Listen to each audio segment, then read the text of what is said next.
Aries rising. How you doing, Aries? This is your reading for the Scorpio new moon that's happening on the 1st of November 2024. So we're going to be breaking down the astrology. And this is, I read for the rising sign. So for those of you who don't have Aries in the first, oh, wrong deck, don't have Aries in the first house, if you know your time of birth and your natal chart, look to what house it does fall in. Look to the themes of that house, as well as all the other meaning you've got going on in the sign of Aries. And you want to apply all of that to the messages that come through in this reading, because it will be as if that Aries energy, wherever it falls, has now energetically moved to the first house. And for those of you who don't know your time of birth, you can still get a good idea of your natal chart on the day that you were born, and so you can see if you've got what you've got going on in the sign of Aries, and then again, as I said, apply that meaning to the messages that come through. Hello and welcome. My name's Chloe. I work with card divination, astrology, and I channel multi-dimensional energies through my body, both in the form of physical and vocal light language. And all of this brings in healing, attunement, and activation codes to the messages that come through in this reading. Now, if you can hear a small little mew going on in the background, there it is. This is what I believe to be my Aries rising cat. It's a rescue cat, so we don't know the exact date or the time of birth. It's very rare, actually, unless you're contacting a breeder beforehand saying, get the time of birth for me. But I am pretty sure she's a Libra sun. She was either born in Libra or Scorpio season, and I do not see the Scorpio in her at all.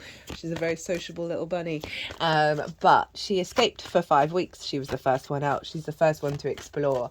She's very instinctive in her nature, right? There's a sort of a wild abandon about her, and I am so here for it. And she happens to be hanging out in my room as we're doing this reading. I just sort of brought her in, gave her lots of cuddles. So there's something around getting a lot of support, getting some more love, some reciprocity coming in for your Aries. So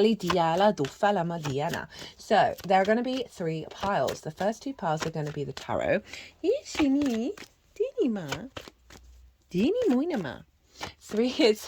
First 2 piles are going to be tarot, and the first one is going to be what's the most integrated and expansive intention of this new moon. You can then apply that to any situation that shows up, whether it's good, bad, difficult, confusing. Did we get a flipper? Oh, hello. I wonder if she's going to come on the table. There's a little spot behind here where the window is, and they get up and they look out the window. So the first pile is what's the most integrated and expansive intention of this activation that's coming through for you, Aries. Now, if you want a deeper dive on this moon, there's a collective reading, and that's where I break down the astrology in way more detail. Let me see if I can move the camera. Little one,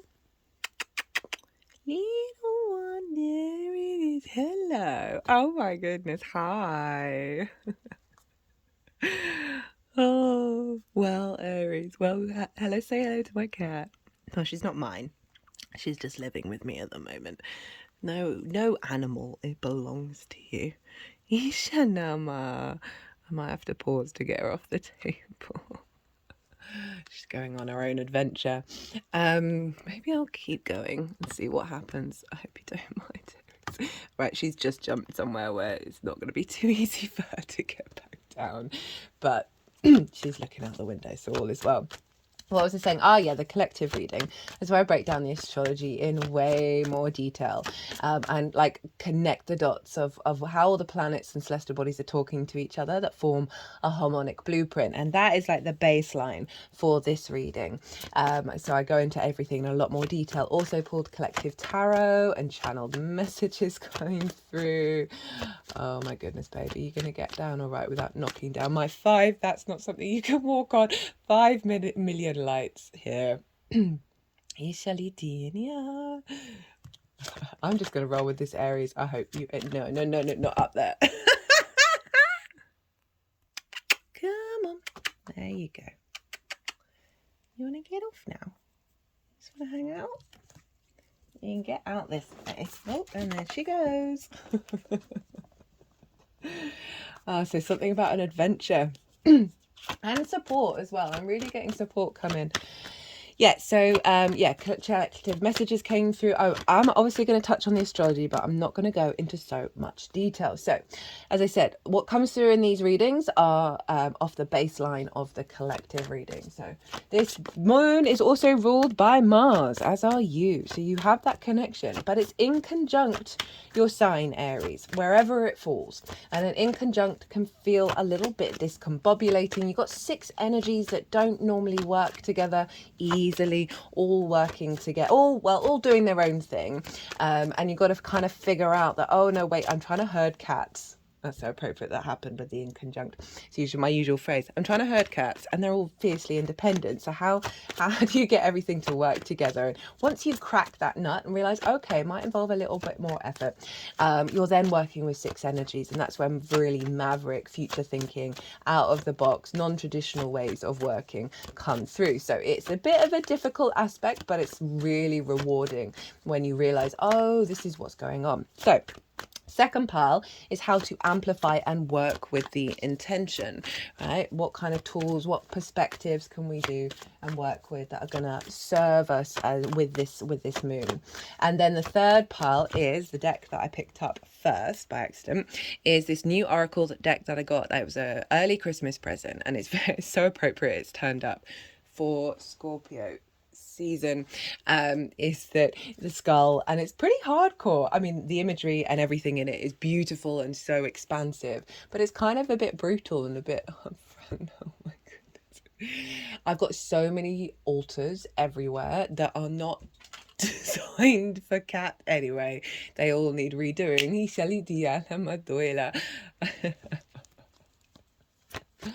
Oh my goodness. She's got up there before. I'm sorry, Aries, if this is too much and too distracting. But here we are. We've just got to roll with this very independent cat. So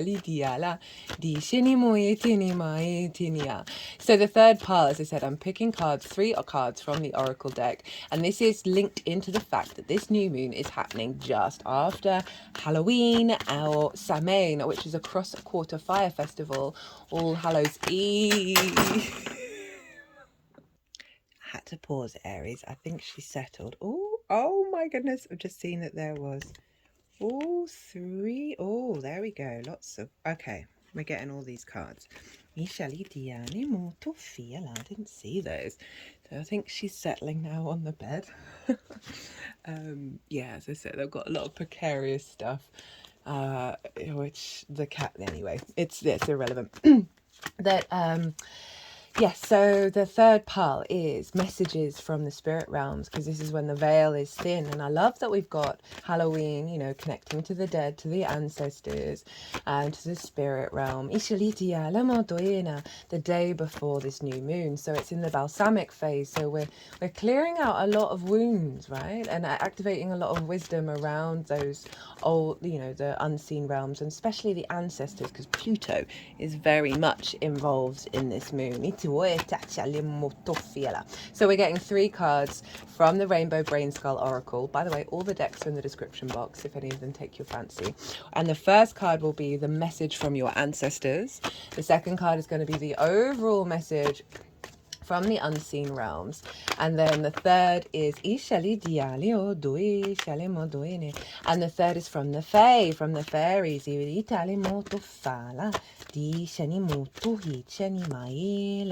So let's get into the astrology, Aries rising. Where is this happening for you?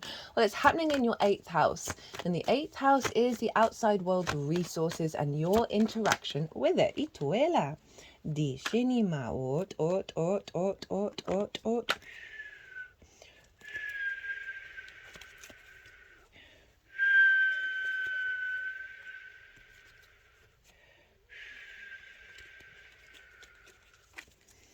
Okay, so this can be, right, mortgages, loans, taxes, insurance, debt that you owe or that is owed to you.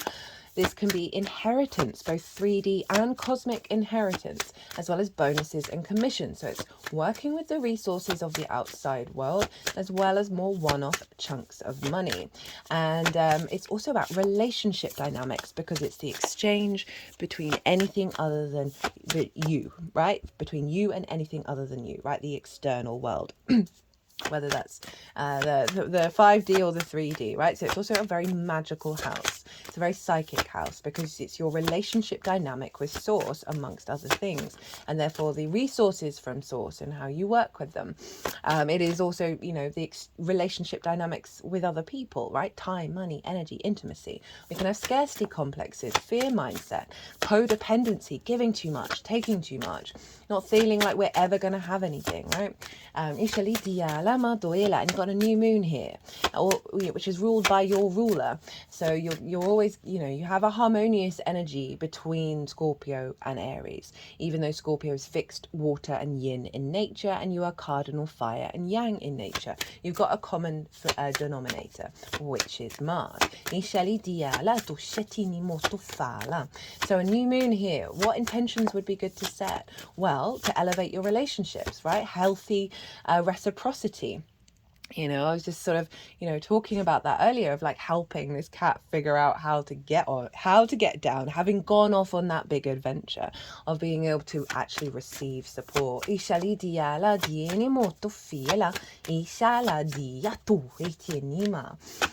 Elevating, you want to set an intention if you need a mortgage or a loan. This can be a great thing to do. Set an intention around upgrading your relationship dynamics with Source as well, and the resources in which come through. And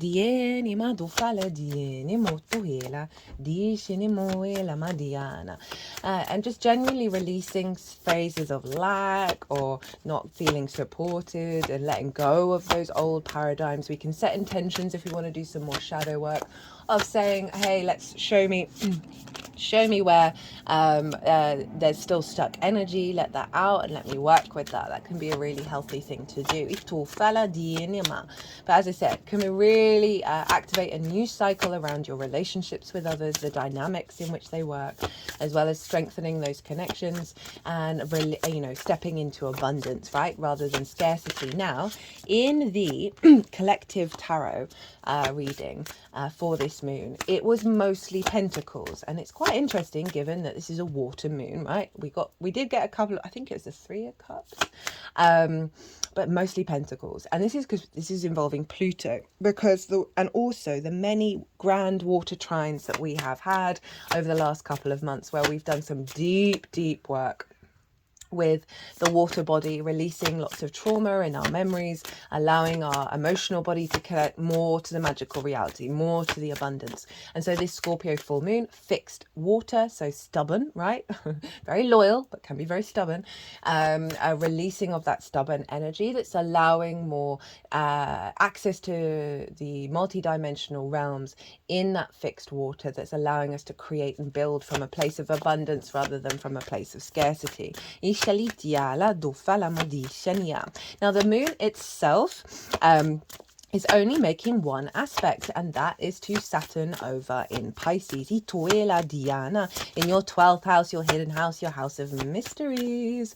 This is the unconscious spaces, the unconscious realms, and in those unconscious spaces can often be trauma responses and limiting beliefs. And then we get anxiety, depression, loss, grief, isolation with that 12th house, all that good stuff. But underneath all this, and this is the cosmic troll that is the universe, is the magic of your soul. So this thing that's kind of hidden, that's kind of out of reach from you, but deeply personal, that's the Pisces energy, is in fact the magic of your soul, right? And so often with 12th house transits, we get a lot of the fear mindset, all the conditioning come up because it's trying to release itself. Saturn loves being there. Regulars, you know, I've been talking about this. Since Saturn moved into that sign, it's its favorite house to be in. You've got a lot of support. And Saturn, when it's retrograde, retrograde for me is all about the inner reworkings of your authority, your commitment, your legacy, your due diligence, your, you know, your maturity, your responsibility. It's all cultivating internally, and then it will get activated, manifest moving forwards. And so there's a real strength of, like, Saturn's all about karma and cause and effect and the awareness of that. And that's why it's so good in the 12th, because it helps you realize a lot of wounds, a lot of unconscious responses, and like the cause and effect of it all. It helps you get out of the personal, like taking it personally, and realize, oh, this was this and this was this and this was this, and it gives us peace, it gives us perspective. So you've got Saturn trining the sun and the moon. Trine is an aspect of Jupiter. Jupiter wants to bring things together in order to elevate, in order to bring to integrate and elevate and bring more wisdom, a deeper sense of knowing, and therefore a confidence. And this is where the abundance and the luck and the opportunities come through. So we've got Saturn making the only aspect to this moon, infusing this new moon with a level of maturity and strong foundations within yourself, right? In those unconscious spaces, bringing that magic of your soul into the way that you work with the outside world in your relationships. Or this also can be a release of a lot of love languages that get stuck in our unconscious spaces. That means that we then recreate those relationship dynamics with everybody, with the whole world, with source that come from our parental figures, right? And our ancestors. So I feel like it's a closing of a chapter here for you, Aries, right? Of really making sure that how you show up with other people is to do with your frequency and not anybody else's. How you perceive the abundance of the outside world or the scarcity of it is down to you and not those unconscious responses that have, you know, nothing to do with you, but everything to do with you. Now, Mercury is also in Scorpio. It's quite far away from the sun and the moon. Nope, too many. From the sun and the moon. And so it's not a conjunction, but they are in the same house and they are in the same sign. So they're influencing each other. And Mercury in the 8th, a lot of the ability to connect the dots, to get downloads from source, to perceive and understand how to utilize the resources of the outside world. More intense, healthier conversations with others about relationship dynamics, a focal point on that, of how your perceptions around that and getting to the truth of it. As I say, more in alignment with what needs to be uncovered in terms of those relationship dynamics, as well as, you know, a sense of loyalty, a sense of commitment to relationships that serve you moving forward. Lots of synchronicities, lots of downloads from source. As I said, it's a very psychic house, and also just genuinely being able to see the truth of the reality of the outside world and that lack of abundance, and realize, no, that's not true. There's a real sense of clarity that comes in with Mercury in Scorpio. So those are the only aspects that are going on with the moon itself. So now we want to look to the ruler, which is Mars.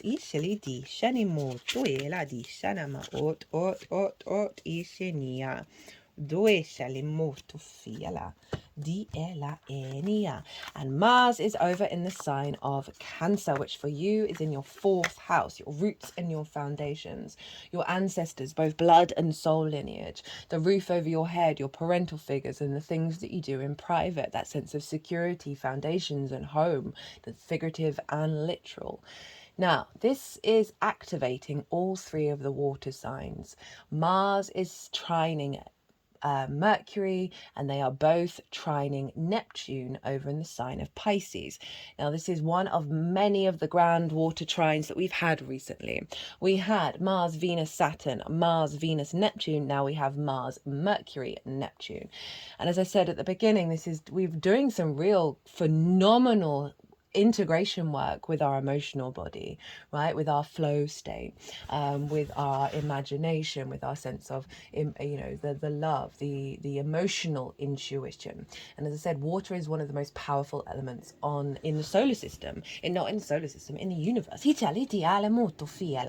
stores so much memory, and so we've got a lot of heaviness in there that blocks our chi, and we've been doing some deep healing work, and in the process clearing so much space space and elevating our intuition in alignment with the truth of this magical reality does in fact exist, and we are in it, right? It's not something that's out of reach anymore. And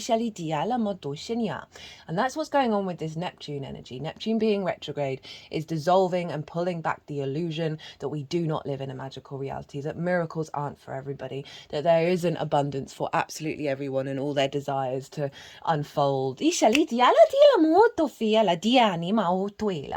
you have your three very magical psychic houses being activated, right? Your roots and your foundations where Mars is.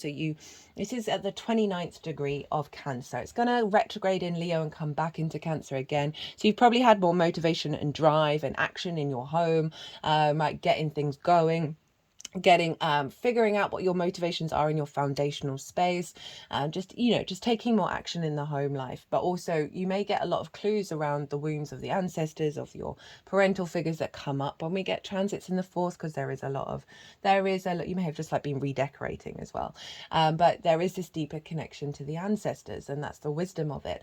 It's also your root system, and so we want to really nourish those roots in order for your tree to grow really big. And so Mercury in the 8th, Mars in the 4th, Neptune in the 12th.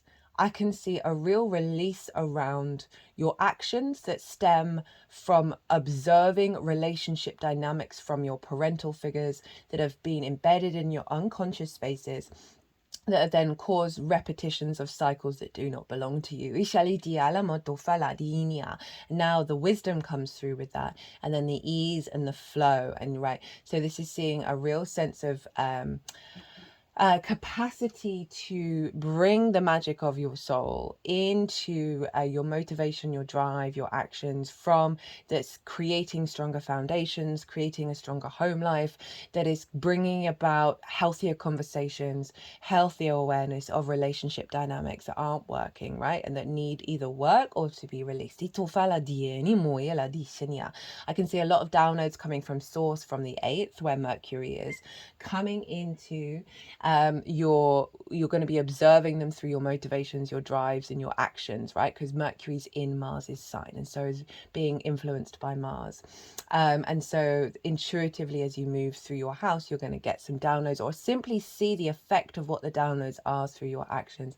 And all of that veil is being pulled back around what's hidden from you, that magic of your soul of Pisces, and you're drawing that into your home life and your foundational space. Now, not only that, but as I said, Mars opposite Pluto.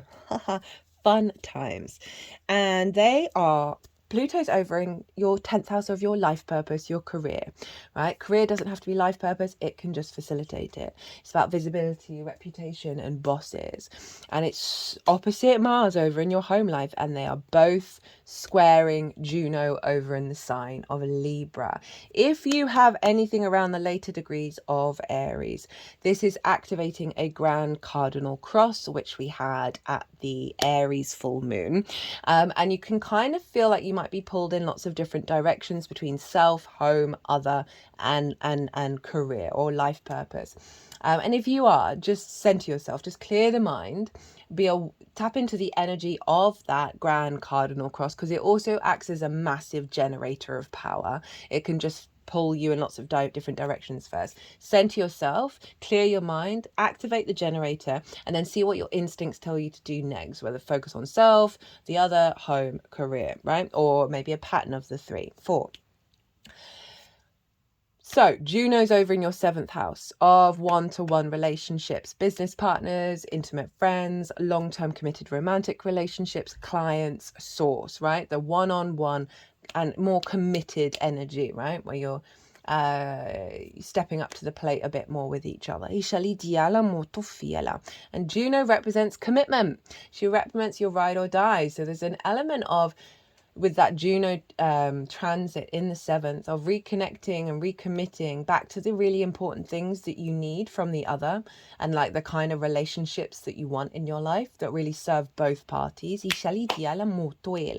we got we've got the opposition between Pluto and Mars, and they are both squaring Juno over in Libra, and this is called a T-square. So for those of you who don't have later degrees Aries, this isn't going to be this is going to be more relevant. Although still with the Aries ascendant, you're still kind of activating the grand cardinal cross. But let's just focus on the T-square. The release point of the T-square, bottom of the T, is Juno over in the 7th house of the other, Libra. And so we've got Pluto and Mars. Now, there can be distorted power dynamics, right? Conflict, right? Obsession, possession, fear. These are the sort of drama, butting heads, right? These are the sort of the unintegrated energies of Mars and Pluto that serve us to move towards integration. So you may find that this kicking off, you like being pulled in different directions between needing more of a nourishing home life rather than work. And this can cause perhaps in the long term great things in terms of difficulties with the one-on-one people in your life that then help you reassess what's important to commit to. Flip side of this is Mars and Pluto in alignment is true transformative energy around your rooted power, your magnetism around your life purpose, where you're going to see Mars be able to take action, do the things you need to do in your home life to establish a strong root system in order for the top of the tree, which is the 10th, the leaves to expand even further. And this is all going to be in alignment with your commitment and the level of commitment you're getting from the other as well. And that can be source, a business partner. This may mean more clients that if you work from home, or even if you're not, more clients coming in that really appreciate the actions that you take and the magnetism that you're drawing towards you in terms of your life path. This can be an upgrade of your romantic relationship where you're more committed, where you're walking together, you're co-creating. Because remember, all of this is influencing your relationship dynamics and your resources. So there may be an upgrade in the resources that you're getting, maybe some bonuses or commission coming in from a client, or healthier relationships with a loved one where you're more productive at home and you've got more space to expand into your life purpose, all of that kind of stuff. But do bear in mind that with all these squares going on, there can be some heavy energy that comes up throughout Isha, but just trust in the process. Now, this is Venus's day. And so Venus will be influencing this moon, even though Mars and the moon are ruling the whole chart. So I forgot to mention, Mars is in the moon sign, the moon is in Mars's sign. This is called mutual reception. So they're basically psychically hotlined to each other. They're in each other's realms. They're facilitating and working together for each experience. So this is our intuition, our emotional body, whether our needs are being met or not. How do we give and receive nourishment? The moon with our motivation, drive and action. And they're facilitating. I can definitely see you taking healthier actions that are going to sort of build on the resonance of bringing in healthier relationship dynamics, right? So just in an intuitive alignment around that of nourishing yourself in order to establish healthy sense of value with the outside world. Back to Venus. So Venus is influencing this moon because it's her day. She's conjunct Pallas Athena, who is an asteroid and about embodied wisdom and long-term strategy. So Venus is in your 9th house of perspectives, right? How your morals, your ethics, your philosophies, your connection to book, religion, source, science, nature, all of those things. It's about perspectives and learning and expanding and sharing perspectives. So Venus is in the 9th. It's great when she's there. That means you're feeling more connected, more sense of feeling good about your existence when Venus goes through the 9th. And she's also very creative, the sense of love and appreciation. And but she is about relationships, right? And the connection, because she's about connection. And so there's a real heightened level of ensuring that what you're drawn to is serving your longer term perspective and your peace on this planet. Right, that was a lot. Let me just the energies that I work with, they're gonna move these cards around. They don't want to move those ones around.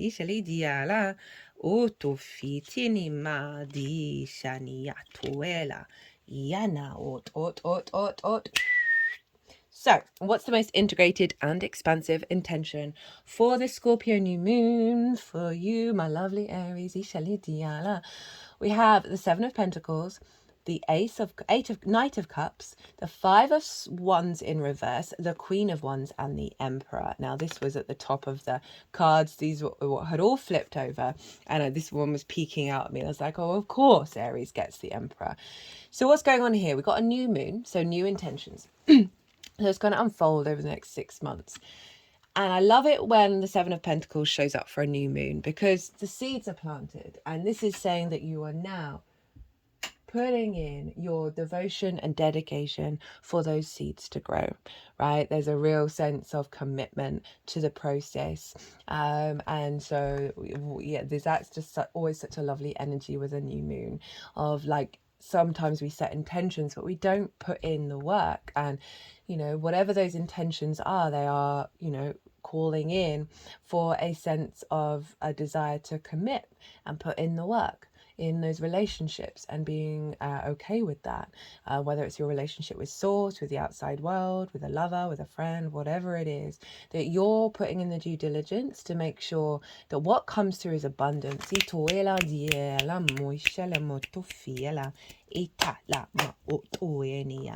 Because then we've got the Knight of Cups. So with this intention, this putting in the work, is called, this is saying, this is bringing in flow, right? This is the Knight of Cups is the true romantic. It follows its emotional, it follows love, it follows its imagination. And there's a real sense of, you know, there's a movement here. They've got big wings on the crown and the feet chakra. So you're being guided by that flow state of seeing the world in a beautiful new way, right? Seeing the world through love rather than perhaps old paradigms that may have been a bit heavier, right? So there's a really lovely energy that's supporting the reciprocity and seeking and finding love. You're going out in the world with that mindset, and again bringing in this sense of abundance. And then we got some fire. Oh no, we've got lots of fire showing up. Five of Wands in reverse. So through this process you are releasing this in the upright, which is kind of like doing battle with the rest of the world, you know, doing battle in relationships. There's a lot of movement here, but it's all quite stagnant. There's no momentum. Nothing's really moving forwards. And this is coming in reverse. So through this process, you're releasing a lot of sort of discordant conflict energy. I'm not surprised with that Mars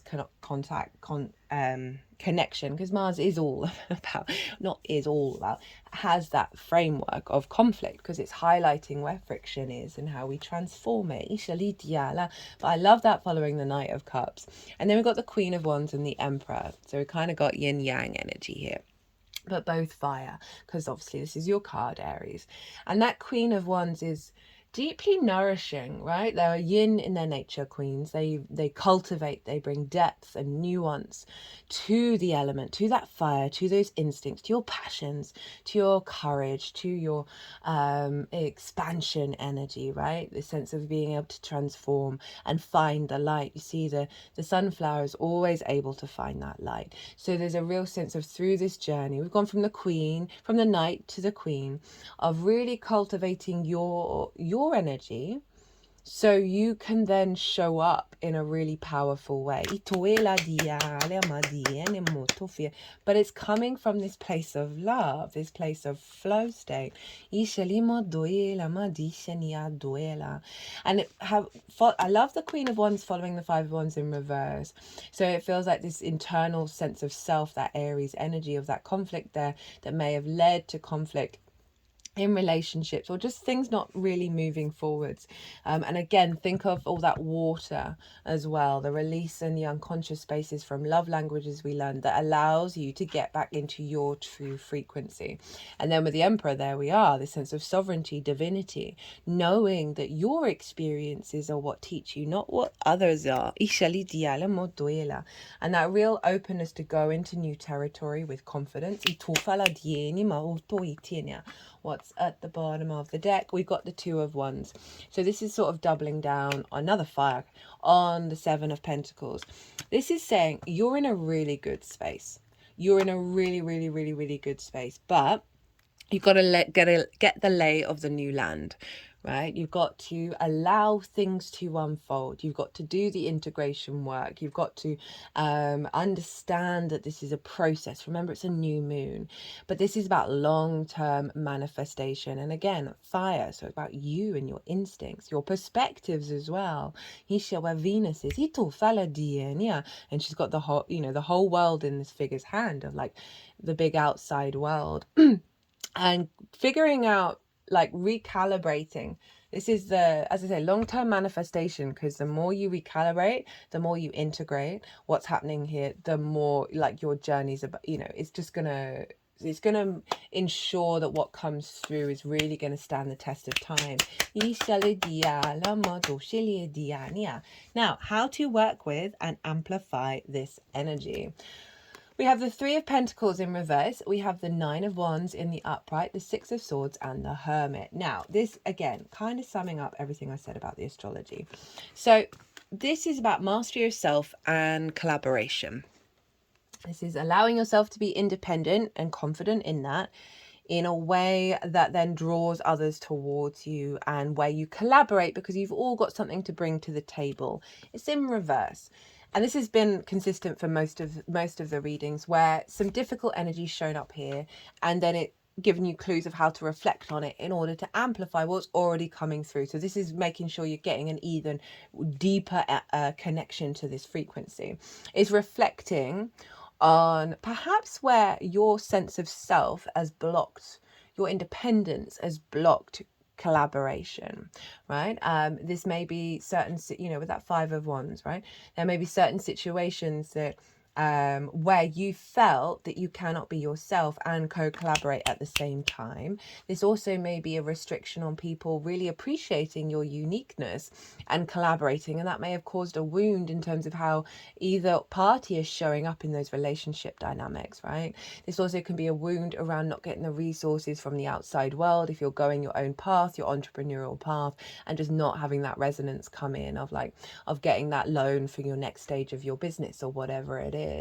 And the sense of, so it's calling you to reflect on this, right? Reflect on this blockage or certain situations that may have happened. You may want to do, oh, my third eye is throbbing right now. You may want to do some work with the ancestors, because a lot of this is often things we're not even aware of, right? So you might want to do some work with water in order to sort of set, like, maybe if you got a tarot deck, have these two cards and put them with water and let that energy flow into it, and then maybe put it in a plant, or do what you're intuitively guided with. Salt baths are really great on a Saturday as well, because it's Saturn's day. So the next card up is the Nine of Wands, and this is like really feeling like you have to do it all yourself.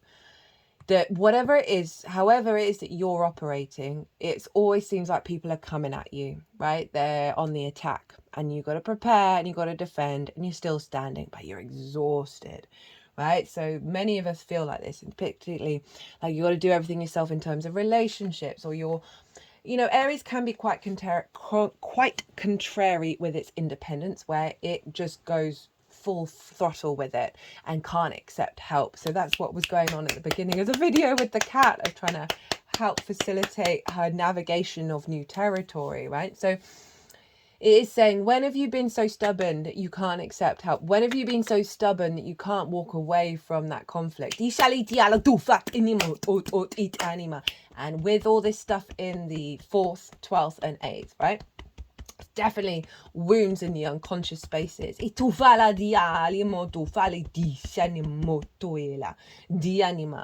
then we have the Six of Swords and the Hermit. And the Six of Swords is acknowledging you're in a transitory phase, right? You are moving into calmer waters, away from all these ways, but the boat's still touching it. So there's still an awareness of this.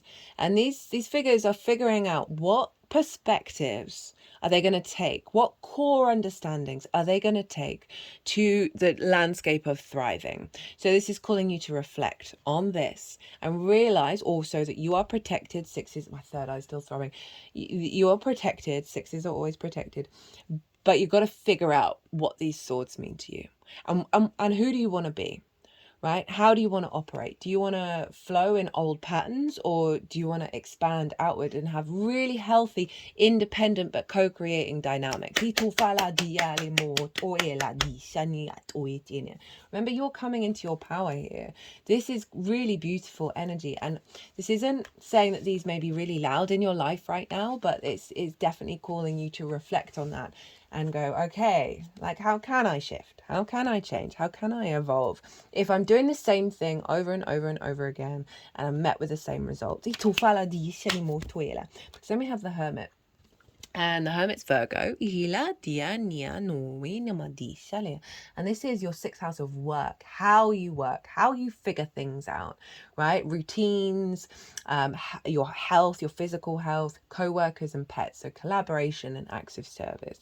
So there's an element of focusing on how do you work? How do you want things to work? And operating from that space. The Hermit isn't trying to conform to society. It understands it's got to embody its own experience. It's got to take time, and sometimes that may be allowing yourself to go inward and just contemplate, observe yourself. I've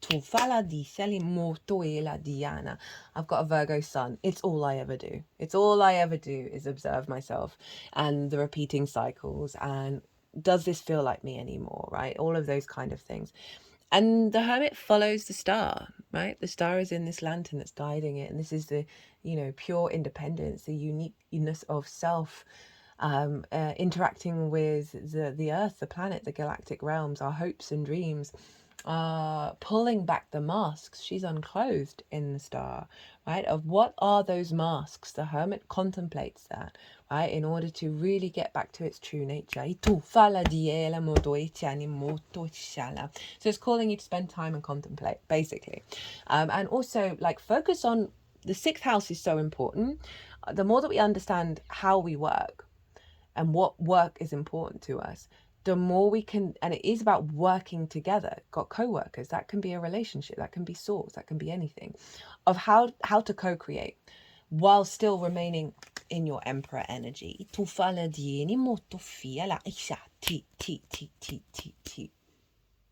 Right, so what is at the bottom of the deck for Rainbow Brainskull? We have, who cares if we become nothing? We were all once nothing.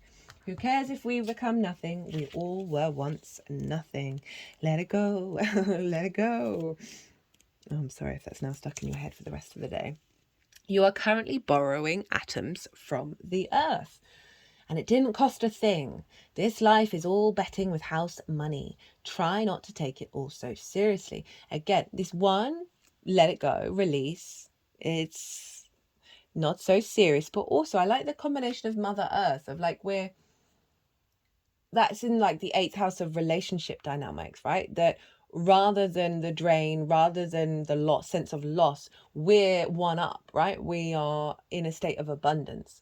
And that, I feel like that's really powerful, of like the dissolving, that we are connected to everything, and therefore the capacity to expand into new versions of self and explore new possibilities is profound. So this is what your ancestors want to tell you. Take break from small hell you've designed for yourself. Lol. Pain is inevitable. Suffering is optional. Why do you insist on suffering? That's this. That's this. That is this, right? Like the stubborn, wounded warrior. Like still themselves, still committed. I get it. But I just feel like it's such a very prideful.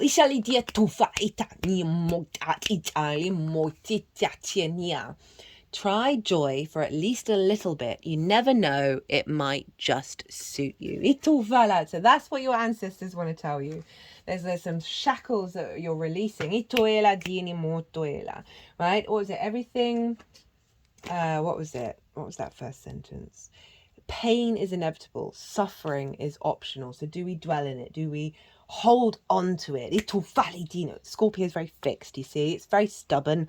And so I'm not surprised some of these messages have been coming through in these readings of we are releasing something quite powerful and moving into the vibrant rainbow lifestyle. But find your joy. Find your joy. Okay, what's the unseen realm telling you? Growing, falling apart. There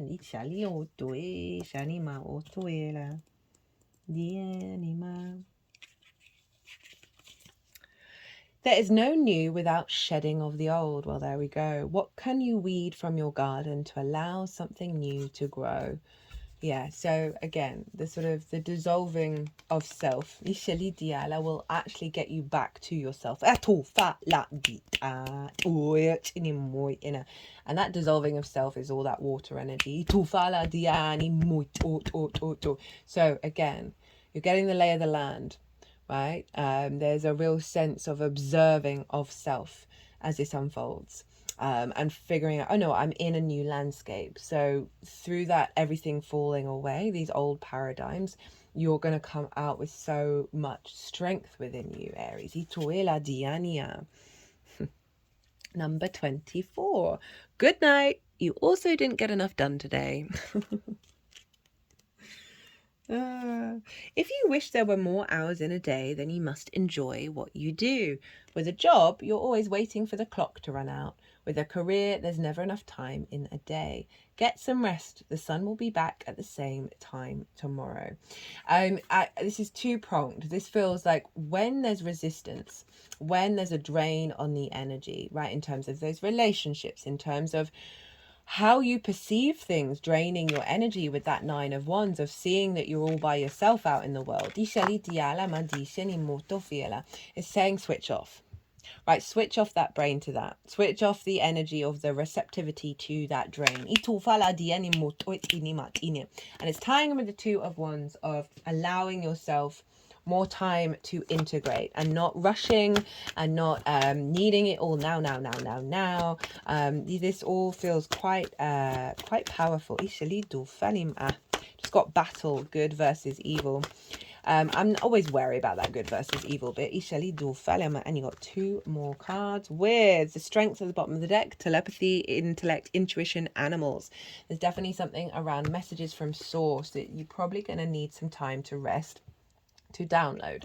So we've got that battle energy, right, which is it's already shown up already. And then we have the High Priestess, perception, hidden powers, reflection of ideas, knowledge, and energy flow. So again, follow where there's energy, follow where you feel alive, where your instincts are waking up, and then observe yourself in those spaces. Your intuition is going to be super high with all of this water, and that's locked in for the next 6 months. So I want you to trust that whatever's going on with this process, you are drawing towards you that which gives you abundance and fertility, right? This is also an activation of the magic. But there is this sense of let it unfold, don't rush, but follow that energy flow. Remember, you're coming out on top here. Look at all of this. This is beautiful. This is so beautiful. I love this because you're not losing yourself in this journey. In fact, you're gaining yourself. Now, Aries, I'm going to leave it there. I hope you enjoyed this reading. I hope it resonated. If it did, oh God, it would bring me so much joy if you hit that like button. Leave an emoji, leave me a comment. I love talking about astrology. It gives me life, right? When I'm feeling tired, I end up like I'll have a conversation about astrology or any of this stuff and I'm wide awake again. Like it really is an energy boost, and there's something around figuring out what that is for you. If you want a personal reading, my details are everywhere, perhaps to go a little bit further on this one. Other than that, Aries, be good to yourselves, be good to those around you, safe travels, and be well until we meet again.